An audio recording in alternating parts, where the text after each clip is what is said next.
Obama proposed raising the minimum wage in his State of the Union message from $7.25 an hour at the federal level now to $9 an hour.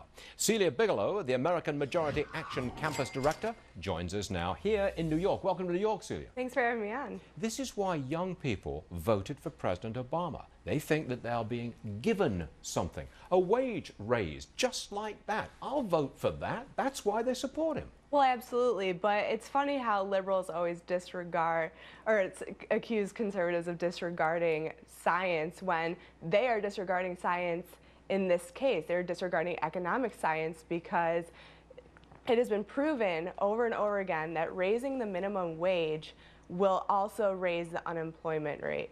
And especially among young people, it has been proven that raising the minimum wage, it increases unemployment among young people disproportionately because businesses can't afford to hire young people at this rate when they are inexperienced. Have you no heart, Celia? How can you expect people to support a family on minimum wage of $7.25? Are you utterly heartless? I think Thomas Sowell explains this very well, that people who are making minimum wage aren't generally supporting a family. Right. He's written about this many times, saying that people who are making the minimum wage aren't supporting a family, and this is exactly the case. Young people are generally the people that are taking lower wages, especially in college. I myself had to work through college. I was a lifeguard throughout college and high school, trying to pay my way and pay my bills.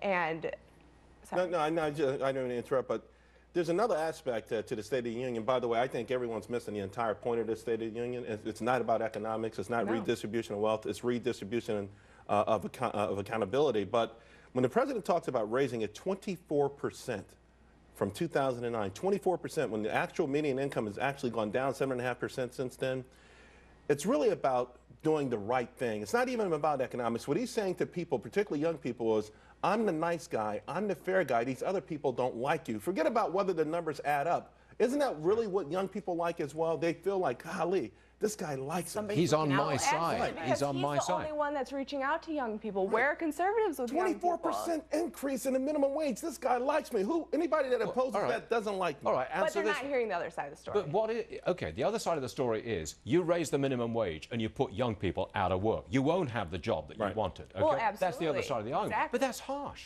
That is harsh. You go and talk to young people and say, you know, we can't raise your wages because it just means fewer of you are going to get a job. That is a harsh and negative message. That's not going to work. Right, but you have to make the case, the moral case for free enterprise at that point. You have to make the moral case for free markets, and allowing the free markets to work will create more jobs, and more jobs that young people can take. All right, try this one. Destroying these jobs. I've been reading literature on this minimum wage hike.